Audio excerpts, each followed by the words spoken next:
Okay, good evening, folks. I'm going to call the meeting to order. It's 6:01 p.m. on Tuesday, May 27th. It's a regular council meeting for the Region of Queens Municipality. In opening the meeting, I'll acknowledge that we're in Mi'kma'ki, which is the traditional and unceded territory of the Mi'kmaq people. We're all treaty people. We have rights and responsibilities as treaty people. Approval of the agenda. Council, there are a number of items that we need to attend to in modifying the agenda as circulated. And so I will just ask, are there any additions, revisions, or deletions from the agenda that you're aware of, Council? Councilor Mero? Just under 8.2. Yes? It says pool cover, but this was supposed to be a pool enclosure, Okay. a retractable pool enclosure. Yes? And the date is changed. The meeting says June 10th, but it actually should say June 12th. Oh, sorry, that's with respect to the meeting minutes from last council? Oh, Last sorry, meeting yes, council? it is. Sorry, this is for the agenda today. But I will circle back to you under 3.0, Councilor Mero. Are there any additions or deletions for the agenda for today? Councilor Fancy? Yeah, I would ask for the removal of 12.3 from the agenda. Okay, thank you. That was an error. Staff wasn't able to locate a previous motion with respect to that business item, so we're in good course there. We also, in preparation for this meeting, when we had circulated the agenda, we were worried that there was going to be disruption to the postal service because of potential strike. That hasn't happened, and irrespective, we have all of the tax bills are out the door and in the mail. And so I'll look for some member of council to also call for the deletion of the tax bill payment extension. I don't think we're going to need it. Councillor Charlton, sounds good. Also, we were going to be joined to hear a presentation on the Green Shores program, the transcoastal adaptations. That member of the community is not able to join us with that presentation, so we'll also look to remove 6.1. And then I'm aware that there are a number of items that need to be added. Under 10.6, an additional community investment, an event investment from the Privateer Days Commission that will require approval.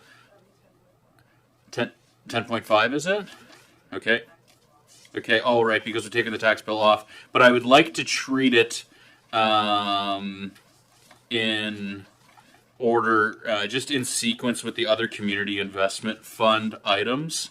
Because if you look at the agenda, we have items 10.1, 10.2 through to, yeah, so to basically to 10 and 10.3 are all with respect to community investment fund. So I'd like to actually add that item as 10.4 so that we can just deal with the community investment fund items in sequence. If that makes sense? Okay. And then lastly, in closed session, we have 2 additional property matters to be added to discussion for closed session. So that all clear as mud? Personnel matter, which is the occupational health. Okay, as well as a personnel matter. So I think 13.2 is a property matter, 13.3 is a personnel matter, and 13.4 will be another property matter to be discussed in closed session. So 3 additional items for our closed session. So apologies for the various additions and revisions. That's what happens when Dan leaves us for a week, maybe. Yeah, we'll blame Dan. It's Dan's done on Thursday, so we've taken to just blaming Dan for all things. Is anything else in terms of updates to the agenda before I call for the motion? Okay, can I look for a motion to approve the agenda as revised? Moved by Councillor Jenkins. Can I have a second, please? Seconded by Councillor Carver. All those in favor? Carried. Now's your time to shine, Councillor Mero. I'm going to ask for... Oh, pardon me. I'll just... but no, I won't.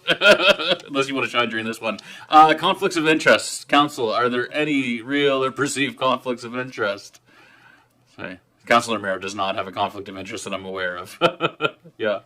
Okay, if we land on a business item that requires that you feel may be a conflict for you, just let me know as the chair, and I'll ask that you step out of the chambers while we discuss it.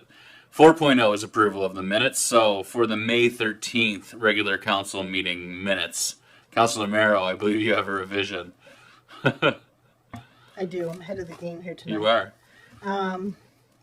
So in the 8.2, where it says pool committee, the cover, pool cover, I'd like to change to enclosure.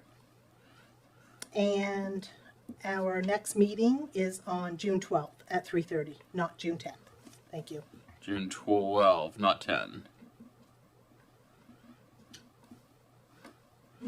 Clear as mud there, recording secretary. Okay, great. Any other additions, subtractions, revisions to the minutes as circulated for our meeting on May 13th? Seeing none, I'll ask for the approval of the minutes as revised. Moved by Councilor Fancy, seconded by Councilor Merrow. All those in favor? Motion carried. Now brings us to the public comments section of the meeting. We very much appreciate members of our community addressing council. If you'd like to address the council, please come forward to the podium. When you're summoned, push the gray light or the gray button on the microphone. The camera will turn around, and you will be able to be heard throughout council chambers and on the online meeting. Please address the comments to me as the mayor and the chair of the meeting. Please keep your comments to 5 minutes and respectful. And just a note to everybody who's assembled here in the council chambers: these microphones are quite sensitive, and the camera. This is a live feed; it's a public meeting, so just be aware of that in terms of the way that you conduct yourself. If you would like to speak, if you could please let the council know who you are and which community you live in. Is there any members of the public who would like to address council this evening? Come on up, Mr. Mr. DeVoe. Sure, of course. Yeah, anybody who's addressing is free to use any of the 5 microphones. I didn't want to disturb the display that was there. Before I start, love your shirt, Dan. I do. It's great. He's a man of many great shirts. All right, let's get started. Good day, Mayor, council members. My name is Paul DeVoe. I live on Brookdale Crescent, District 5. Yes, I'm here again. I'd much rather not be. I was not expecting to be here until sometime in September, but recent events have left me no choice. Just to let you know, my primary goals center around 3 pillars: accessibility, disabilities, health and well-being of our seniors, and affordable housing. I would much rather spend my time achieving results in those, but as you may have noticed recently, most times I'm here is in regards to policies, procedures, structure, and community information. The way to any effective organization is with the policies created and adherence to the procedures and the structures created. I'm here today in regards to the recent Region of Queens Municipality Facebook post on the 15th of May with the presentation of a survey as to what people think money from an intended marketing levy should be spent on. The concerns I have are twofold. Based on the wording of the survey, it appears that the decision to implement this levy has already been decided. I'll address this in a couple of moments. The second is the question that was presented. Though they were ambiguous and one of them downright insulting, I believe that it comes down again to the simple premise that the answer or result of a question is not the important part. It's the question itself that's most important. The first question that should have been asked was, what are we allowed to do? If that question would have been addressed beforehand, then there would have been no need for the survey in the first place.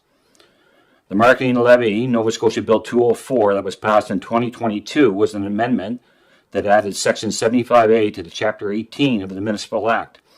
Under paragraph 5 of this section, it specifically states, a marketing levy collected pursuant to this section may only be used by the council to promote tourism. That is it. There's no alternatives or different ways to interpret this outside of what is considered to promote. If this does hold true, then the survey conducted gave a false sense of belief to the community that their input mattered in the decision-making process of where this money could be spent and could erode the confidence that people have towards the municipal government. I've read this amendment numerous times to clearly understand that the most concerning part of this amendment for the region of Queens is paragraph 6, which states, without restricting the generality of subsection 5 and notwithstanding subsection 57 or any other enactment, the council may pay such portion of the marketing levy collected by way of a grant as determined by the council to any organization formed to promote tourism, whether such organization is non-profit or otherwise. So this tells me that any organization, including for-profit businesses, can receive grants from the municipality to promote their businesses by tailoring their advertising in such a way as to promote tourism. These businesses include and are not limited to Airbnbs and short-term rentals that are already making record profits off housing. There are also concerns with a conflict of interest with this council's connection to the Chamber of Commerce. Though I'm aware that members declare conflict of interest and leave the room for matters that they declare a conflict of interest, just the knowledge that a senior member of council is connected to the Chamber of Commerce is in that of itself can be perceived as being a conflict of interest for other councillors. This levy goes through, there needs to be a comprehensive and detailed policy for these grants that are beyond reproach, as well as a thorough public engagement process considering the amounts could be well over $1 million a year in revenue. Which leads me back to the first concern I stated. This marketing levy would be considered part of the Region of Queens municipal planning strategy. As the mayor has stated before, the council has been working on a municipal strategy and have completed it. In accordance with Section 204 of the Municipal Government Act, the council shall adopt a public engagement policy as set forward with the Municipal Act. Queens County has such a policy that was created in August in 2004. This policy states within, whereas the Municipal Government Act requires council to adopt a public participation program before undertaking the participation or review of a municipal planning strategy, land use bylaw, or subdivision bylaw, to identify opportunities and establish ways and means of seeking public opinion with respect to the above, end quote. Though it may be late, will this council come up with a public participation program to ensure that the residents of Queens County can have an input not only into the marketing levy, but into other aspects within the new municipal planning strategy.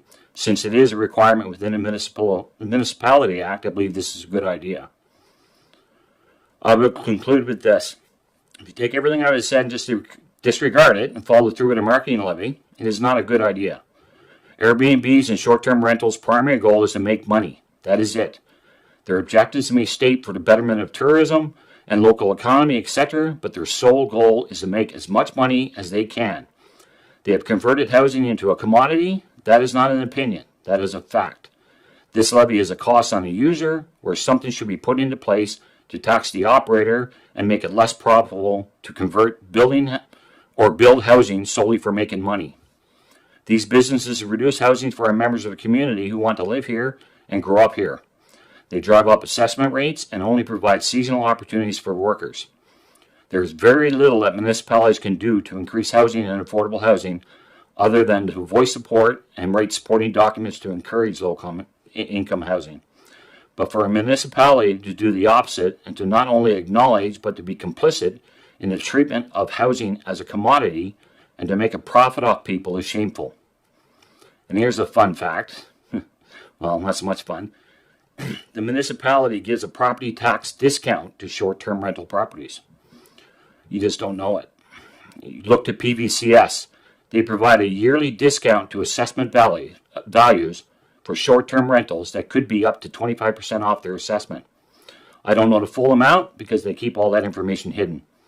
So while municipalities look for ways to provide a low-income property tax rebate for the people who need it the most, the people that are making obscene profits off housing are getting a discount rate through the BPCS policies.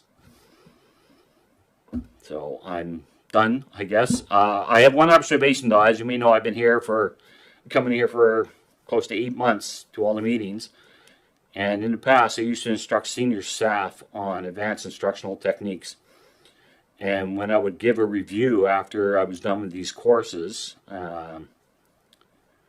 I would always give some advice, and I think there's some advice that should be given here. Your meetings are pretty long. You need to have breaks more often. You really do. And for this reason, because if you're not looking out for the well-being of the people who are making the decisions, which each other, then how can we believe you're looking out for the well-being of the people you're making the decisions for? Thank you. Thank Have a you, good night. Mr. DeVoe. Thank you. Any other members of the community who want to address council? Good evening, Miss Anthony. If you can just hit the button. Great. I should Thank know you. that by now, shouldn't I? Robin Anthony, Brooklyn. Mr. Mayor, councilors, ladies and gentlemen, good evening. On May 7th, I received a letter from the region in response to questions I raised about the region's application of Brooklyn area rates.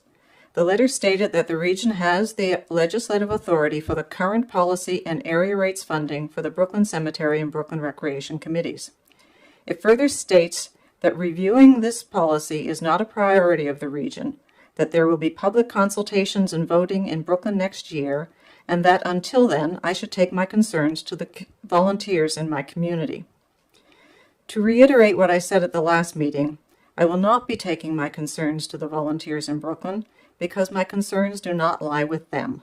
I respect everyone who volunteers in our community and the work they do. My questions arise from how the region is exercising its legislative authority. After 3 years, you have answered my question of whether the region has the legislative authority to apply an area rate for cemeteries. According to the letter, you do. However, it is troubling that there is no policy framework in place for exercising that authority. There are simply the words maintenance of cemeteries in your Policy 23, which is based on Halifax's policy for recreational area rates. The region has been collecting and distributing area rate tax money for cemeteries without ever having had an adequate structure of accountability in place. This is a fundamental policy gap. In light of this, Brooklyn is indeed fortunate that the volunteers on our cemetery committees over the years have not only maintained our cemeteries well, they have acted with a high degree of professionalism and financial integrity. I do not believe anyone has cause to question their commitment, their financial stewardship, or their work. I certainly don't. It is the region that has not been acting appropriately in fulfilling its role. As for Brooklyn Recreation, there was never a question that the region has the authority to apply an area rate for recreation. Your Policy 23 borrows heavily from the HRM policy. My concern is that Queens appears not to have implemented that policy. The volunteers in my community cannot address that. Nor can they answer why the region of Queens did not upgrade the taxpayer-funded playground in Brooklyn when all other taxpayer-funded playgrounds in Queens were improved to meet the national playground safety standards, or why the region doesn't even let its playground inspector assist them. It seems absurd that the volunteers in Brooklyn have to deal with an organization in Toronto rather than be assisted by region staff. It's not for the volunteers to explain why the region has never contributed a penny to upgrade the Hank Snow playground. When I brought the state of the playground to the fore in 2023, the volunteers stepped up, and so did our MLA. Minister Maslan found $6,500 of provincial funding for the playground, which must have been difficult to do, given that Brooklyn Recreation is fully funded by municipal taxes. What has the region provided? Nothing.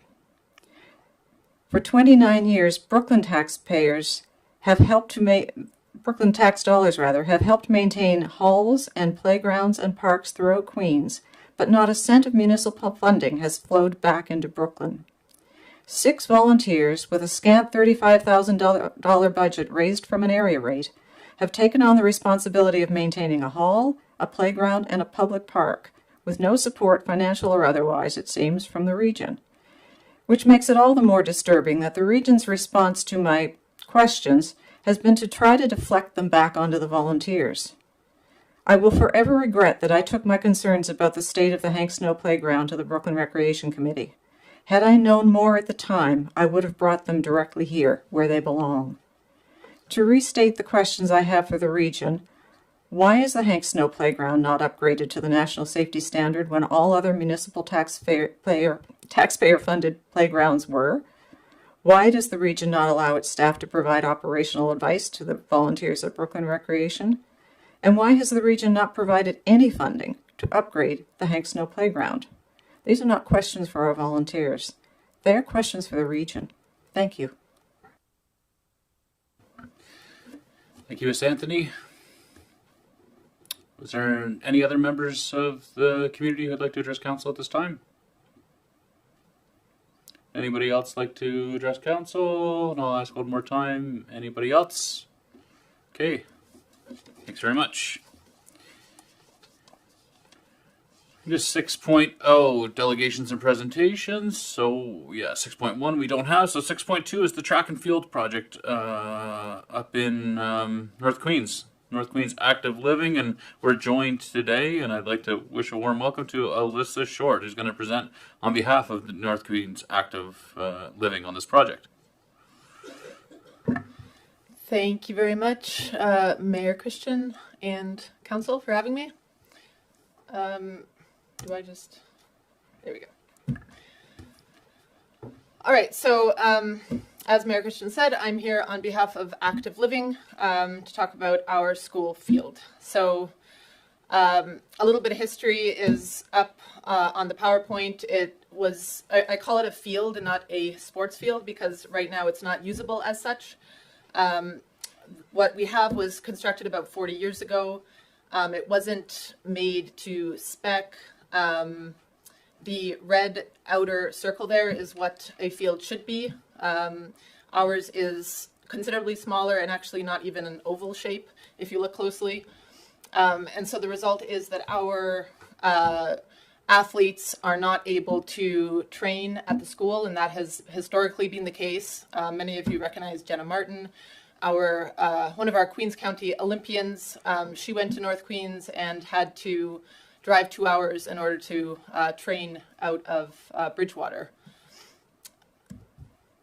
And those are some of our athletes from last year who to this day still have to do the same. So again, some background on the field and its current state. There's very poor drainage. The ground is uneven. It's compacted. So because the field is actually almost in a V shape, so the water kind of pools up in the middle and is soaked all year round. So it's almost completely unusable.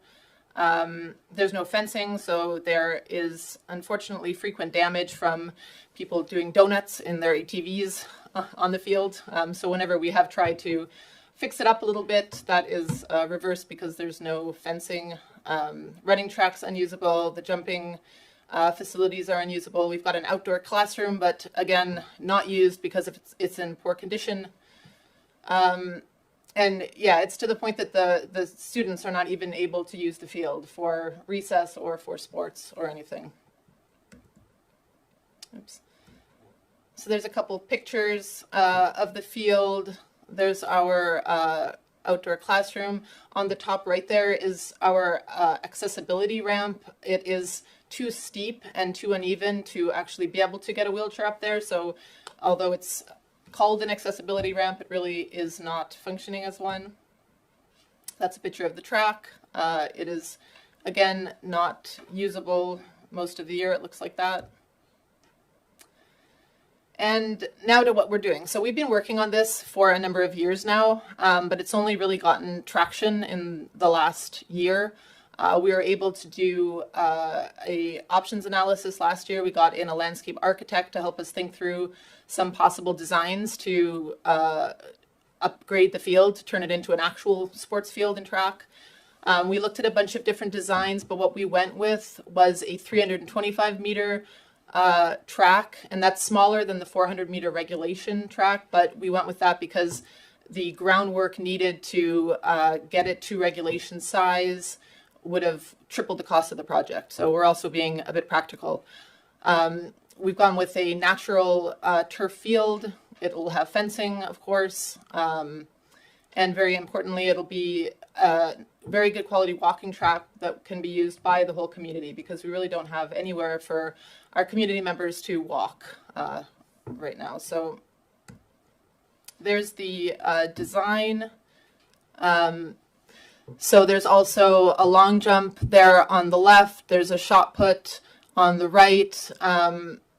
There will be a 100 meter dash at the top there, and that's a 6-lane dash, and then it's a 4-lane track. There's an accessibility ramp that will be made to grade standard, and then You can also see down there in the bottom kind of right where it says basketball court and play area.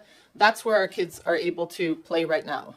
So we've got all of the space and they're limited to that little concrete area during recess. So this is what we have accomplished to date. So we're very happy to announce that we have already received $800,000 from the province as a contribution towards this. We also received a land donation from a community member, and there's that piece you can see at the top there that's kind of a funny shape. We had that donated, which really gives us the space to do the dash and put our bleachers in up there. We have a land use agreement in place, and that's between us as Active Living, because we're going to be responsible for the upkeep of the field, and RCE, and then the region, because the region owns the land. And what we're asking for the region and to consider is a $250,000 contribution from your community investment fund, and that would really close the gap and allow us to actually get started and get this project done this year. So our goal is to get this out to tender almost immediately, and then it's about 2 months of work, and then we'd be able to seed the field in September, October, and have a working field next year. So, I mean, the benefits are pretty, I mean, they speak for themselves, how important this is for our students and for our community. And I'll also just tell my story here and how I became involved in this. I moved here 8 years ago from overseas. My husband and I wanted to start our family in a place where we would be surrounded by nature and able to just open our back door and let our kids play outside in a forest. And we have loved being here. Queens County has been fantastic. Our kids play sports in Liverpool and Bridgewater because we can't in North Queens. We're both working professionals. We're able to work from home because we've got infrastructure with communications and everything we need. But I was very surprised, and one kind of setback was when my kids started school and came home and said that they were not allowed to play anywhere but the concrete because there's no field. And so that's what really got me invested in trying to make a difference for our community and get this project off the ground. So that's it, and I welcome any questions.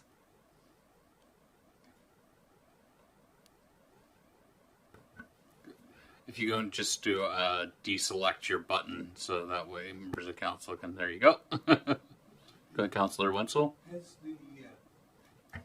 Has the Social Regional School Board or the Department of Education made any commitments financially or any otherwise? No, unfortunately, the school board does not have funds for this kind of work. So they have committed to doing some of the maintenance. They've committed to the project management. So they have a trust fund set up. So they're holding all the funds.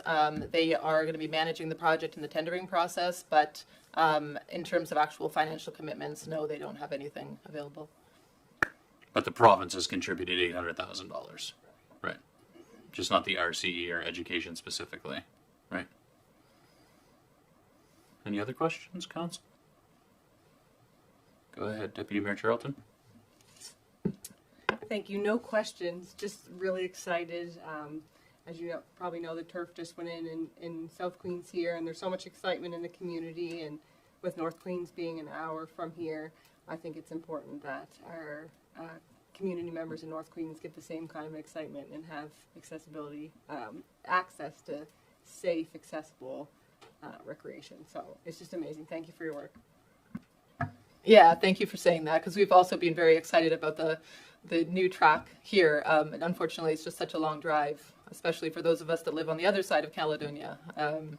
And yeah, it's just, being involved in Active Living, and I've been here before presenting on behalf of Active Living, we just have so much demand in the community for activities, and having to drive an hour to do things is just a barrier for so many people. And so, as I said, we're not going for a full-size regulation field, so there are some things we won't be able to do, like host running meets for track and field, for example, but we can still play soccer on the field, we can still host events for throwing and jumping and things, plus all of our kids can actually use the field to train and to practice. And so, yeah, it would be a really incredible facility to have close by. And presumably available and accessible to members of the public as well, and members of the broader community outside of school hours.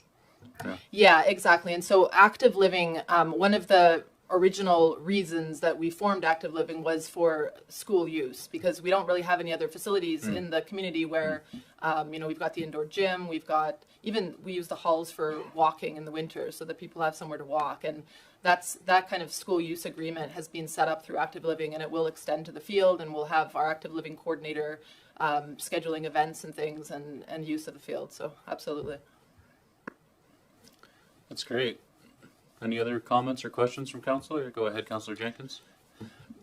In your estimates for your expenses, has there been any allowance for cost overruns? There is a 15% contingency built in, and the actual cost that we're going to get from the vendors is still, it can be plus or minus, I don't know, 15%. We don't know exactly what the vendors are going to come back with, so that is built in, and we will ask vendors to bid in kind of pieces. So like, for example, if it's over, we might take out the lighting, or there might be things that we delay to do a little bit later if they come back with higher prices. But I'm hoping that the estimate that we got is fairly accurate and that we'll be able to get everything done within that budget. Go ahead, Councillor Fancy. Yes, as being part of the field, track and field up here, and that's what we're going through there. It seems a little low with the bleachers lighting, because lighting is so costly to put in, and so just the estimate seems kind of low for what you're going to put in 4 lights. I would assume around to be able to cover most of the area to give you some type of lighting. So that was just a one comment. The other comment would be, even after it's functioning, where do you have it set up for who's going to be paying for everything that goes along with? Of course, lighting is going to be an expense of itself, just to have it going, and other expenses that go on the way. So you have a plan going forward to be able to take care of that. Yeah, so in terms of the first comment on the pricing that we've got, so we did look at, as I said in the costing, a few different options, and if I'm not sure exactly what you have set up in Liverpool. I know that was a much more expensive project. We have a natural turf field, which brought the price down a lot, and we did not go with a rubber track. That was also another, I don't know, $1 million or something. Would have been very expensive. So we picked the options that were a little bit more affordable because we wanted to be able to actually make this happen, sooner rather than later. In terms of lighting, I mean, that's the number that our landscape architect who did this costing for us came back with. But we will see when we go to tender what they give us, and then we'll have our concrete numbers. And then in terms of the agreement for the care of the field, that's going to be active living that takes responsibility. There are some things that the school board will do, but active living and our volunteers, we're going to form a dedicated kind of subcommittee of active living that will take care of the field, and we'll fundraise for some of those costs in order to do like the fertilizer and whatnot, as we go forward with the field.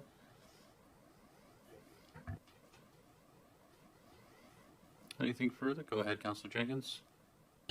As the councillor for District 6, and I see what rural living is doing for our area, I think it's very important that this project be supported by this council. People out in the country have to travel so far for many things, and when you start moving your children an hour one way and an hour back just so they can train on a track after they spend all day in school shouldn't be acceptable. I think we should move forward with this and do whatever we can to help your committee. Thank you very much. Yeah, that's exactly how we feel, and I think it's going to make a big difference. I mean, it's for a rural community. I've been just amazed by how much our athletes at the school have accomplished, even with having to, after a long day of school, drive for 2 hours in order to train. And so if we're able to make this project happen, I'm very excited to see what we're able to accomplish with having that in our backyard. So I think that means we can see some greater things coming from Caledonia. Great. Any last comments or questions for before we conclude Alyssa's presentation? We do have, so with respect to the funding request, it's along with the other community investment funding request that comes later in the agenda. So that's when we'll look for a formal motion with respect to with the will of council on funding the request. But I thank you very much for your efforts. I know my brother taught at the school, and I know he spoke about the challenges in getting the kids outside, and he's big into outdoor education, and we need to support the youth, the whole community, but particularly the youth with projects like this. So I thank you very much for your time and your efforts, and I'm also very feel very encouraged about the prospect of this project. So thanks very much, Alyssa. Okay.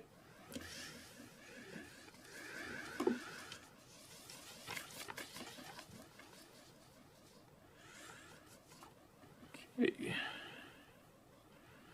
So we'll move on to 7.0 in correspondence. So we have one item this week in the correspondence section on the Region 6 solid waste management. So they sent us our monthly regional chairs recap, which is an overview of the EPR program. It's for information.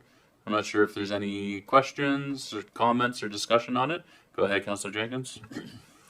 As council member for the Region 6 solid waste, I think it's important to look at this EPR as going ahead no matter what, because that's the direction that is needed to go to cut back on landfills and whatnot. I think it's important to note that the municipalities are working hard with circular materials to come up with a solution to keep the cost down for the taxpayers. Some of the concerns is the fact that industrial, commercial, institutional pickups cannot be commingled with the regular pickups, which could start to show some form of problem in excess cost to the region. They are working hard with this, and they're requesting the regulator, which is Nova Scotia Environment and Climate Change, as well as the administrator, Divert Nova Scotia, to encourage circular materials to work with municipalities to find a solution for this problem. So without an arrangement, we could see increased collection costs to municipalities and or the industrial, commercial, institutional users, inefficiencies and duplication of services, increased emissions from additional vehicles for collection, as well as a decline in the level of service that our constituents have come to expect. This is a regulatory issue, so it will be going through the government to move forward. Concern has also been expressed that NSECC has not been responding to requests for providing information. Hopefully over the next little while, the regional chairs will take care of this, and Region 6 will be preparing a letter that expresses our concerns and supports the requests of others. That's all I have to say for this. Things will be proceeding soon. There will be some changes to recycling collection in this county, and we have to be prepared for the way that the future is going to be leading us. Thank you. Thank you, Councillor Jenkins. Any questions for? Go ahead, Councillor Wenzel. From my friend on the left here. I'm very interested in the battery recycling incentives inquiry. The last paragraph. They say Nova Scotia is doing well with the recycling batteries, with the fourth highest number of collection sites in Canada. I'm wondering, do we have a collection site for lithium batteries in the County of Queens? As far as I was to understand, Home Hardwares were having boxes set up for a collection of lithium batteries. The problem is that we're the fourth highest number of collection sites, but that doesn't say we're the fourth highest collector of lithium batteries. So that is something that we'll be looking into in the near future.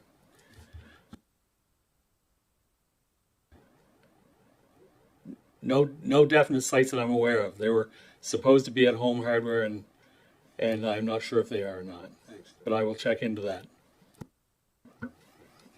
Thank you, Councillor Jenkins. And so, are you considered so for with the committee meetings that are coming up? Are you a regional? You're our representative. Okay. And so, do you sit on the regional coordinators meeting, or no? That's their sort of operations meeting, is it? Sorry.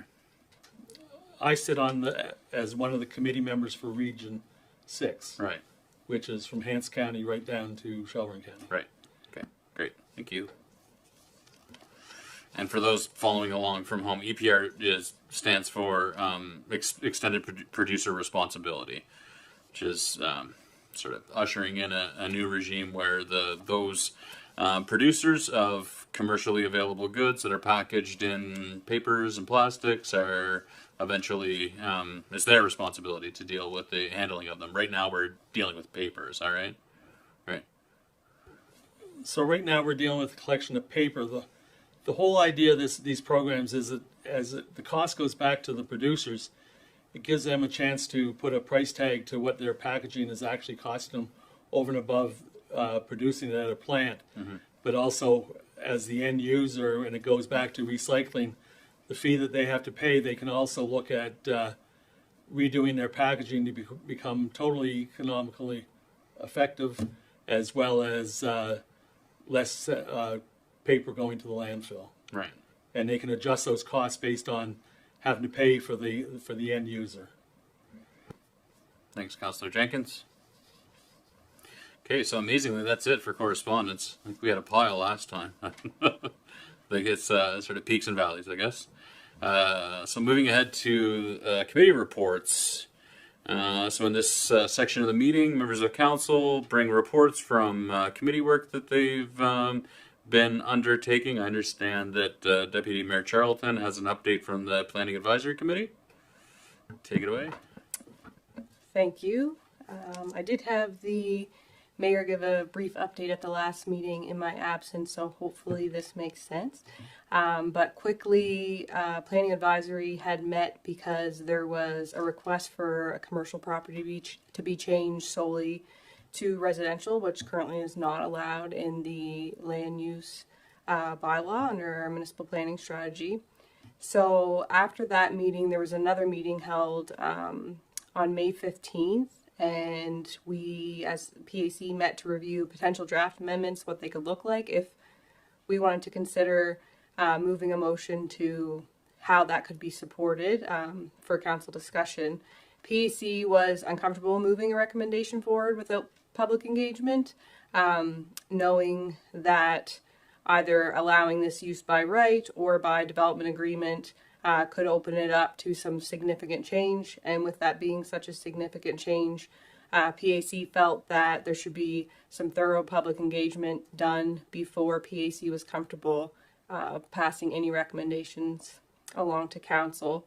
So with that, Uplands Consulting, which helped us draft our new municipal planning strategy, our documents in 2022, they will be holding a public information meeting, facilitating a meeting, targeting business owners and members of the public to share information about what something like this could look like, what it would entail, and that feedback will be brought back to the Planning Advisory Committee, and then PAC, Planning Advisory, will make a recommendation to bring forward to council for discussion. So just very quickly,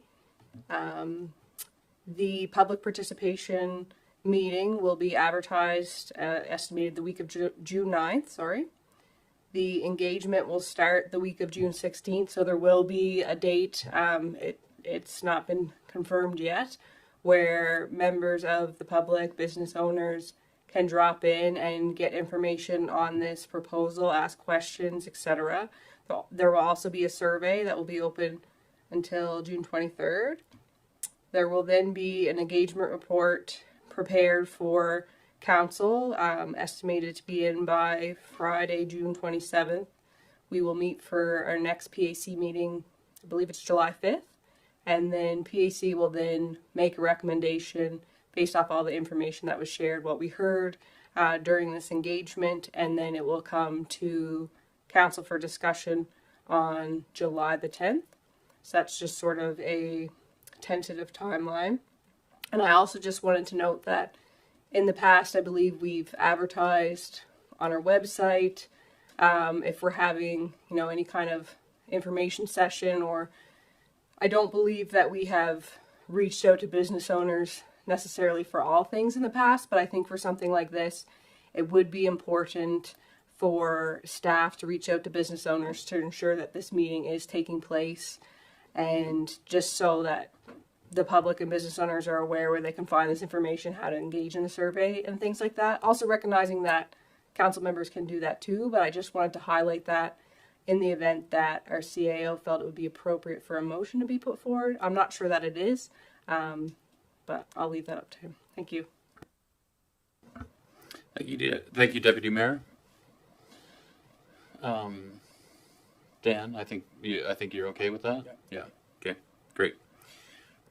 You're heard loud and clear, Deputy Mayor Charlton. And yeah, thanks for the update. It certainly is an important amendment for, I think, the community to be considering. And so I appreciate the efforts of all the members of the Planning Advisory Committee and your leadership in chairing that committee. Any questions with respect to the update on the PAC committee and amendments to the land use bylaw respecting the sort of downtown commercial core in Liverpool? Just Maddie, Councillor, Deputy Mayor. Deputy Mayor. I'll get it right after a while, Blanche. What exactly did we hire the consulting firm to do that we couldn't do ourselves? So in this case, we just have some staffing challenges with capacity, and so we need someone to be able to facilitate this. And our CAO felt that this was an appropriate use of that, so we could have this conversation with the community in a decent time frame, because this applicant has put in his application quite a while ago, and so I think it's about being able to move this along in a reasonable time frame, no matter what the outcome is, whether it's supported or it's not. And it was just challenging trying to do that internally. Any other questions for Deputy Mayor Charlton about her committee update on the PAC work? No. Any other updates from members of the council on any committee work this evening? Hearing none, I'll move along to 10.0, new business. There's no unfinished business to attend to, so I'll move to new business. And at this time, this is where we're going to take a look at the Community Investment Fund. So I'll invite up Steve Burns, our Community Economic Development Officer, to provide us with some reports on these business items. Take it away, Steve.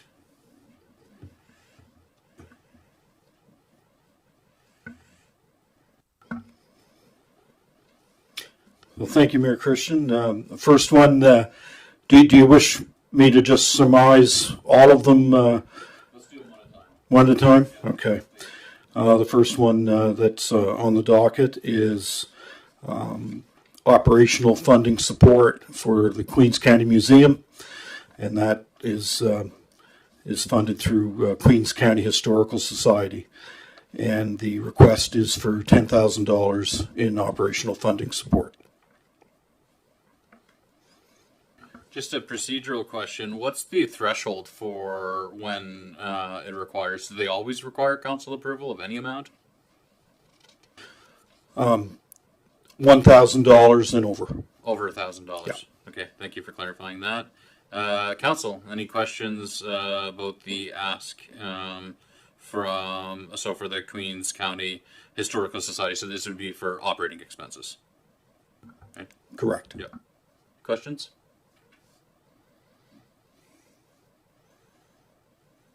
I'll look for a motion. Councillor Jenkins, how about that the Council Region of Queens Municipality provide grant funding to the Queens County Historical Society for eligible operating expenses of the Queens County Museum in the amount of up to $10,000 from the 25-26 Community Investment Fund? Moved? Okay, so moved by Councillor Jenkins. Is there a second to the motion? Seconded by Councillor Carver. Debate or discussion? My sense, I haven't engaged a lot in it, but I know that there's a fair amount of discussion around the community about some of the governance challenges that this organization has had and the way that that is impacting their operations. And I know that we do have, with our last budget, we talked about the need for the municipality to play a supportive role with respect to important community-based organizations in our community. And it seems to me that, well, I know that this is an important organization for Queens. There's a rich history here. And so we just need to make sure that this organization is well supported. And I'm not talking about the 10 grand. I'm talking about being well supported in terms of the sustainability and from a perspective of good governance to ensure that the operation is well supported and lives up to its potential, I think. I'm not sure if there's any further debate or discussion, though. All those in favor? Carried. 10.2, Steve? The next ask before you is it's a capital ask for Pleasant River Community Hall Society. And this ask comes from Mr. Cedric Smith and his team. And they are looking to add a small stage at their facility, an access ramp, and install heat pumps.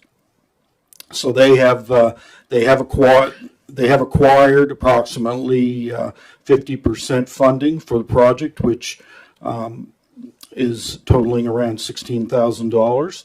And we also, I've put forward that we contribute 50% also. You. So on the capital side of the CIF, it's up to 50%, up to $50,000 for enhancements to an existing structure. Is that right? That is correct. Okay. Questions for Mr. Burns? Okay, can I look for a motion that the Council Region of Queens Municipality provide grant funding to the Pleasant River Community Hall Society for eligible capital project expenses in the amount of up to $8,381.50 from the 25-26 Community Investment Fund? Moved by Councillor Wenzel, seconded by Councillor Carver. Discussion and debate on it.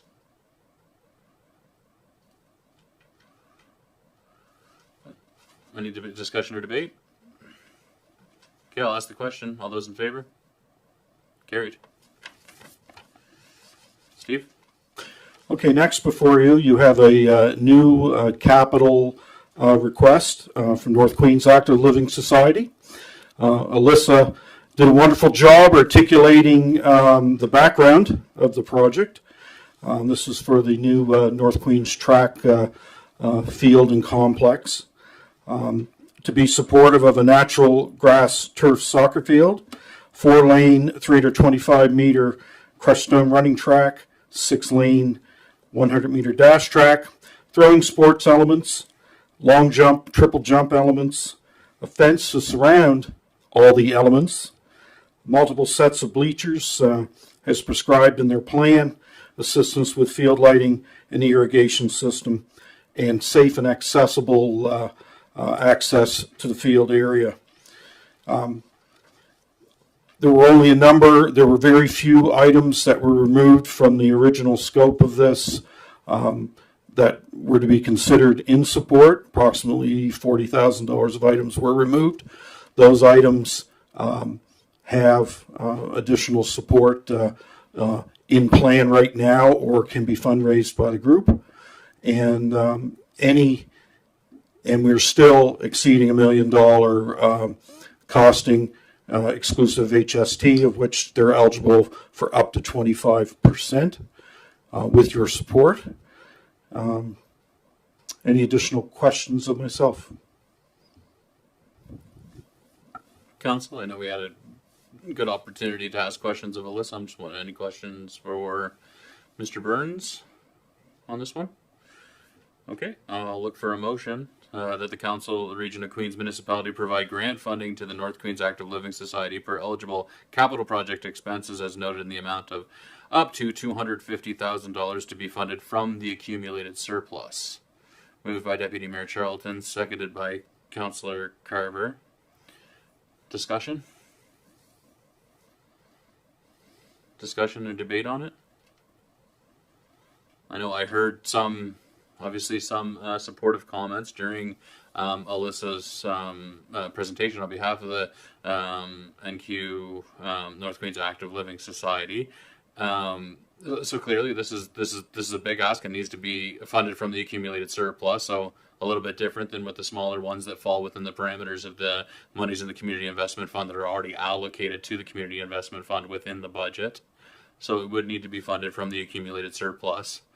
I think it's important to note that we, in looking at our budget, had identified a couple really meaningful, really important projects, which we aren't able to talk about in detail because they're contingent on funding from other levels of government. But we know that there's one in South Queens, and we know that there's one in Greenfield, both major investments into important community-based organizations. We also know that the South Queens Liverpool High School, that we have the South Queens track, and I believe around $200,000. Was it $200,000 or $250,000 that was came from the Community Investment Fund for? It was $250,000 as well. So the maximum available allotment through the Community Investment Fund's program was spent on a similar but separate, clearly separate project in Liverpool. So for all of those reasons, I think on balance, I think this is the commitment of this council to invest in the well-being of all of Queens. And so this feels like an important project and a good fit project to advance some of the priorities of this council. Councillor Fancy, do you want to speak to it? Yes, as Councillor Carver would know, and I know from growing up in the area, these are important things that are coming forward. I know we went for this with the track over here in Liverpool. We don't have any tracks in Queens County. Right. We're unfair. It's unfair for our athletes to be able to try to learn on something that's not there. Right. So you lose a lot of athletes that never ever get an opportunity if they don't have anything to be able to qualify with or look at and be able to be on the same stage. Mm-hmm. So I think it's about time that we've brought ourselves up to that standard. Is there any member of council who would debate against the motion? Is there any member of council in opposition to the motion? Okay. I'll just give any members of council last chance to speak to the motion prior to asking the question. All those in favor? Carried.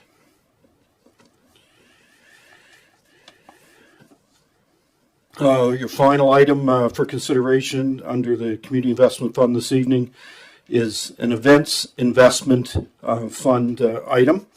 And this is from the Privateer Day Commission that will host Privateer Days June 25th to 27th, I believe. And they fall under the ratio of 12.5% eligibility of eligible costs exclusive of HST for an event amount between $20,000 and $149,000. Their ask is $6,700. In fact, their projected eligible expenses that equal $53,625 allots them $6,700 upon your approval. So certainly good accounting on behalf of the organization. They've come a long way in the last couple of years. They are making great strides this year to put on, I guess, the ultimate comeback down in the waterfront. Hopefully they will be attracting many thousands of folks locally and from around the regional communities to come and visit the area over those 4 days of celebration. Thank you, Steve. I'll note that Councillor Wenzel has left the chambers and declared to me as the chair a conflict of interest with respect to this business item. Any questions, Council? Go ahead, Deputy Mayor Charlton. No questions. I just think it's incredible to see this coming back to life, and this was done really well last year with a really small group of committee members, and I know that they have expanded some, and they are bringing back the entertainment tent this year, something that hasn't happened for a really long time, and they're just working so hard and really focusing on bringing a lot of things into the park for families that are really affordable, and I just like to give them a shout out because I think they're incredible, and I can't wait to take in Privateer Days. Thank you. Any questions for Steve? I agree. I'm pretty pumped too. I'll look for a motion that the Council of the Region of Queens Municipality provide grant funding to the Privateer Days Commission for eligible operating expenses of Privateer Days 2025 in the amount of up to $6,700 from the 25-26 Community Investment Fund. Moved by Deputy Mayor Charlton, seconded by Councillor Romero. Debate or discussion? Deputy Mayor Charlton's in favor of it. Is there any members of council who would like to debate in opposition of funding the $6,700 for the Privateer Days Commission? No opposition to the motion? Any further discussion? Comments? All those in favor? Motion carried. Thank you, Steve. Up next, yeah, please. I think now we have the Queen's Place Americenter heat pump integration. Elise Johnson is our manager of capital works. If you could provide us with some information about this report, please.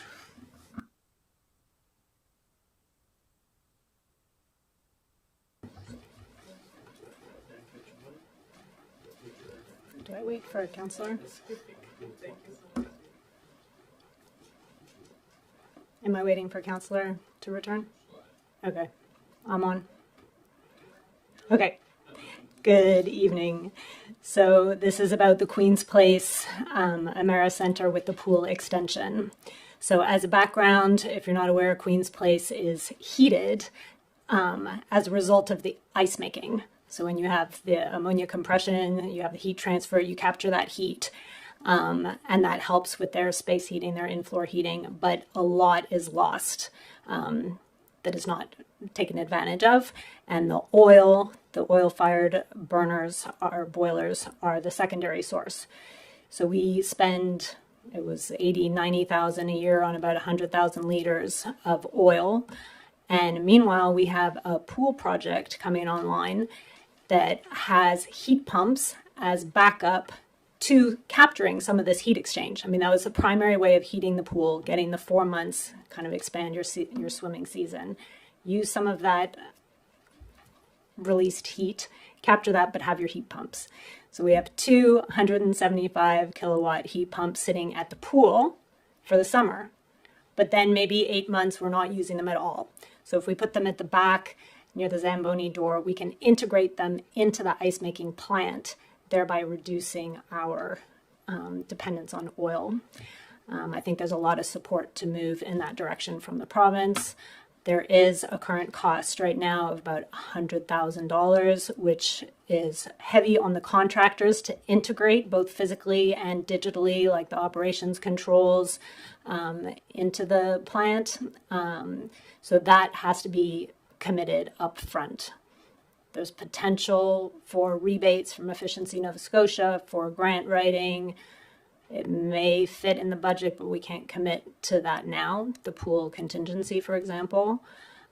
So we ask for you to consider putting the heat pumps at the back of Queen's Place at the potential cost of up to $100,000.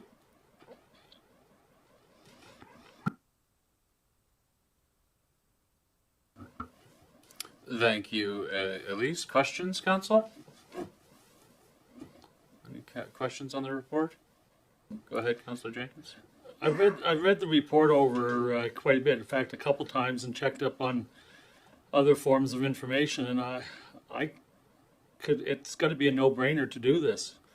If we can save all that oil and have a chance at maybe even getting some other grants or whatever, I think we should be moving ahead with this project. Thank you, Councillor Jenkins. Does it impact our timeline or our technical specifications with respect to the pool? Bottom line is no, but we need a decision one way or the other kind of now.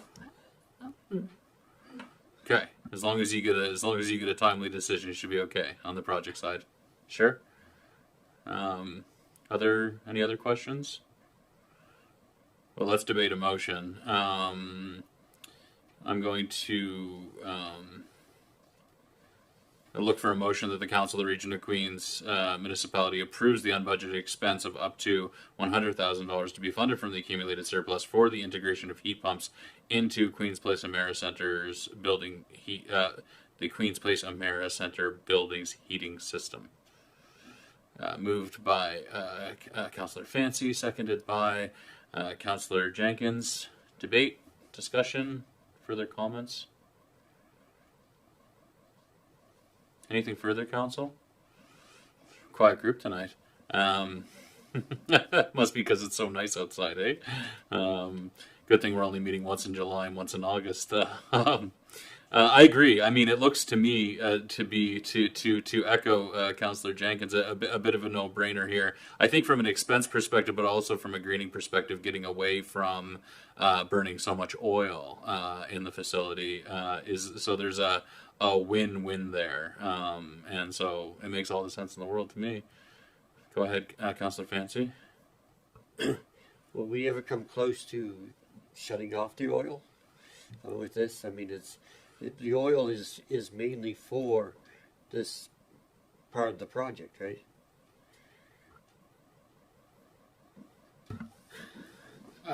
So certainly, I mean, that's the objective, would be to get off the oil entirely, but heat pumps, as you know, have a limited temperature span that they can operate inside of, so will they be able to address temperature 365 days a year to be determined, but we're hopeful that we'll get off 90%, if not better, under this program.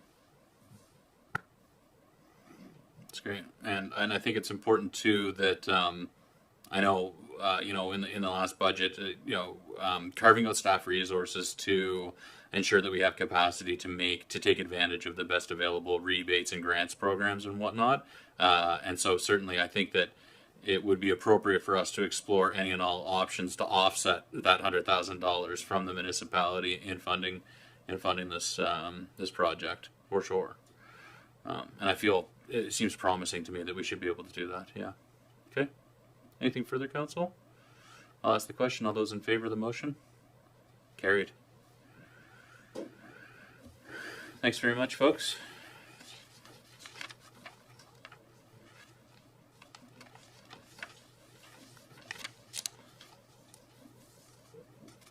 So that brings us to the MPAL agreement renewal. Oh, okay. No, not tonight. Okay. Oh, I see. Yeah.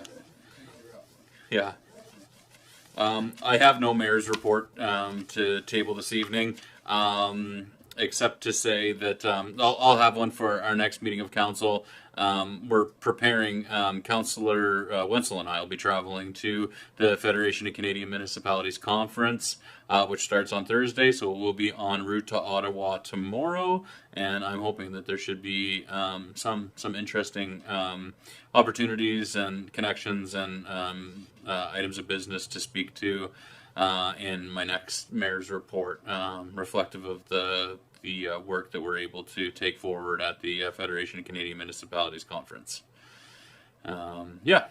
So see, it's 7:10. I'm just looking at an obvious stopping point here. Prior to, perhaps we'll take a brief recess at this point, if that's okay with council, and then we'll deal with section 12 business for members of council before going into closed session after a brief break. If we could reconvene at, can we call it 7:18, please? Thanks.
All right, I'm going to call the meeting back to order at 7:19. Uh-oh.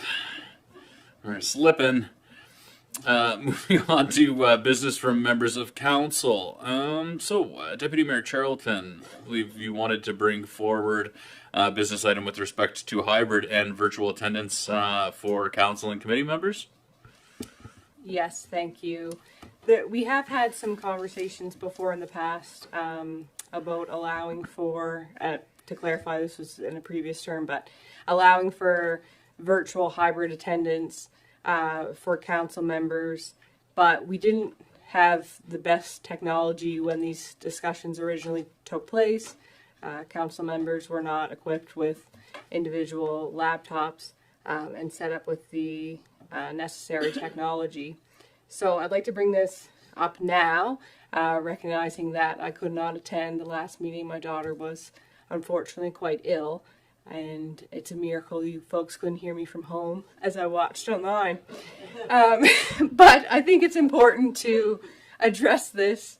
It is something that's allowed under the Municipal Government Act. It does reference that a municipal unit should have a policy for this, because of course you know there has to be things flushed out of how votes are considered and things like that. So I think it's an appropriate time, in my view, to address this. Very common in other municipal units. When I spoke to some colleagues through the NSFM board, they've had such policies in place for a long time. And just recently in November, we had to change a council meeting because there were a few of us away at an NSFM conference. And so we just allow for a little bit of flexibility, for council members, whether they're ill, if someone is sick, they certainly could still be contributing to a meeting, but not sharing their germs in this space. And I think it's just a good opportunity to remove some barriers and promote some accessibility, recognizing that we now have the tech support. So I am putting forward a motion. I move that the Region of Queens Council directs staff to draft a policy to support virtual / hybrid attendance for committee and council members, and to bring back the draft policy at the June 10th regular meeting of council. Thank you. Is there a second to the motion? Seconded by Councillor Amero. Discussion, debate, questions? Councillor Amero? I have to say, I think it's a great idea as well. When I had my hip replacement, I couldn't attend the meeting because I couldn't get here. So doing it virtually would be a great addition. Thank you. We have clarified with staff that we have the technical capabilities of doing what's required under the MGA. The MGA is pretty open to it. Just says that the municipal, there's a couple rough guidelines. Any member of council, a voting member of council, needs to be visible to all those present. We do have the ability to have the member of council who's attending virtually to appear on the screen within the council chambers to facilitate that requirement of the MGA. Otherwise, it's just very much that we need our own policy in place. I think, as Deputy Mayor Charlton says, we don't have to. I think we don't need to reinvent the wheel with this. There's lots of examples to borrow, to plagiarize from. I think it's certainly not rocket science. So I certainly would be in support of it. I know it can be challenging for everybody to get to every meeting. Certainly, it's preferable that we convene in chambers when able to. But it's great, I think, to have the option to do this when needed. And then also, I think too, this would also enable us, if there is an emergency matter for which we require a special council meeting, that we can attend to it in a really agile fashion without having to ensure that everybody would be available to drive down here to Liverpool to attend a meeting. So for those reasons, I think it's a fantastic idea. Councillor Fancy? I'm kind of torn about it because I think all what is being expressed here so far is great. But just because I'm tired tonight and I don't want to go to the meeting, and I sat at home, wouldn't be a good, it would have to have some parameters, I think, something to make it fit a little bit better rather than just, I'm tired, I don't want to come to the meeting.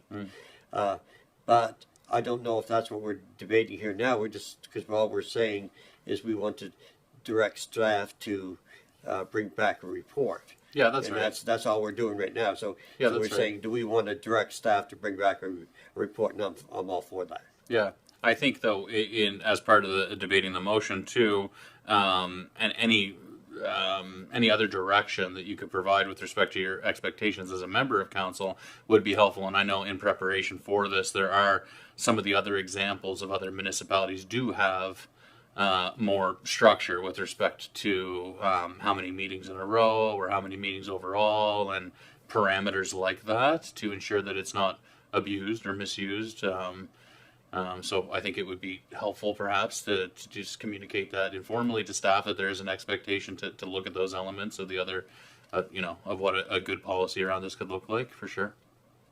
Deputy Mayor Charlton? Thank you, and apologize, Councillor Fancy, I should have noted this earlier, but ahead of this meeting, I had our recording secretary leave a few policies on each council member's desk so that you could review them before the policy comes forward to council. So this is, as the mayor said, just an ask at this time, but there is relevant information for you to look at there. And it would just be under certain circumstances, and certainly the policies that I provided do have limitations. There's a certain amount, I think, in most of the policies that I've seen that a council member could attend virtually. It certainly wouldn't be a free-for-all, or certainly not what I would be suggesting at this time, just in circumstances where someone is ill or something like that. Mm-hmm. Yeah, and I think on the opposite side of the coin too, I think if a member of a committee, a voting member of a committee or council is really unwell, not to feel that you need to attend a council meeting just because you could from your bed. If you're ill, sometimes you need to take the time away. You need to do what's right to get better. Any further discussion, debate on the motion as put forward? Okay, I'll call the question then. All those in favor? Carried. Thank you.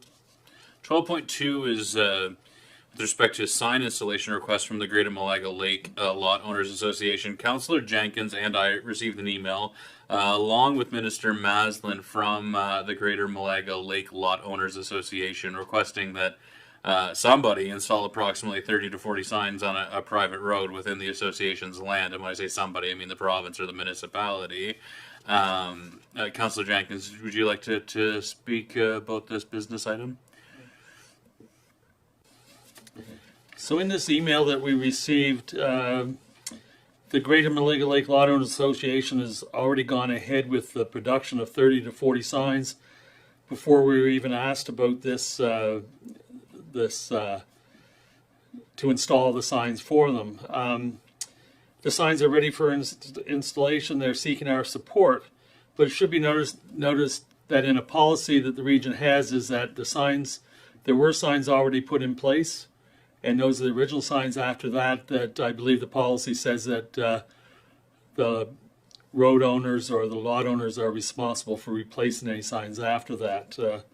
As that is a policy, I'm not sure what direction we can take in this, and maybe we should consider maybe a staff report or something that will give us some costs to this ask, because right now we have no idea even what the signs look like, how they're expected to be installed or anything else. I think we need more information on this instead of just the ask that we put up the money to install those signs. Thank you. I'm not sure if there's further discussion or debate. Deputy Mayor Charlton, you want to speak to it? Just to clarify, are these replacement signs that already exist? Yes? Okay. So we have had some previous conversations before in the past, so these would be private road. This would fall under, it's policy number 69, if anyone wanted to reference, but private road name signage. And section 69.07, prior to the installation of a private road sign, apologies here, one second, just making sure I have the right spot. Yes. Prior to the installation of a private road sign, the owners of a private road shall sign the attached Schedule A, acknowledging that upon installation of the signs by the region, so originally the region is responsible for the purchase of the signs and putting them in.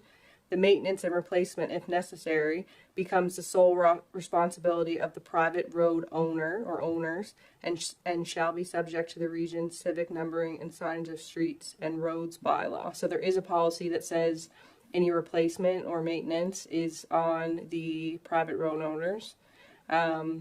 So I would suggest, if there is an appetite, I feel that the policy would have to be amended. I feel like having a staff report to see what the cost is without knowing if council is really willingly supportive of, you'd have to amend the policy before you would do something like that, in my view. And then certainly you would be setting a precedent for a lot of other private roads for the municipality to be taking that on. Thank you. Yeah, I think in discussing it with Councillor Jenkins, I think that we've had really good, I think, collaborative and constructive conversations with a lot of the representatives of the Greater Malaga Lake Lot Owners Association, and honestly, I think that the nature of the letter is a little bit odd, just given the usual way that we correspond and work alongside with these folks. So I think that an appropriate next step would be for us to meet with them, get a sense of really what's driving this, where the need is, get a little more clarity around what the parameters of the ask are, and then maybe, if it's appropriate, to bring it back to council for a substantive motion. At this time, I think we don't have the information, and it just feels, it feels like that it's certainly not an easy ask. Again, like you've identified, Deputy Mayor Charlton, we have a policy that basically says otherwise with respect to this practice, and I'm also happy to speak to Minister Maslin about her thoughts on it. So I think that my sense is that it would be appropriate for Councillor Jenkins and I just to meet with a couple of the impacted parties and get to the bottom of it a little bit, and then maybe bring it back to council if it makes sense to do so as a business item, otherwise, or just leave it where it is, if that's okay with the rest of council. Yeah, Councillor Jenkins. I think Mayor Christian's idea of meeting with these people is a good idea. I noticed in the email that the president of the Lot Owners Association was also emailed this. So this email did not come from the president, but one of the members or the landowners on these roads. So I'm not sure if they're part of the committee or not. So I think it's best that we meet with some of the actual Greater Malaga Lake Lot Owners Association directors in this before we proceed any further. Certainly. Makes sense. Okay. Thank you. Does that sound okay to the rest of council? Okay. Okay. I believe that concludes the business items that we have for section 12. Okay. Given that, could I have a motion to move the meeting to closed session? Moved by Councillor Charlton, seconded by Councillor Carver. All those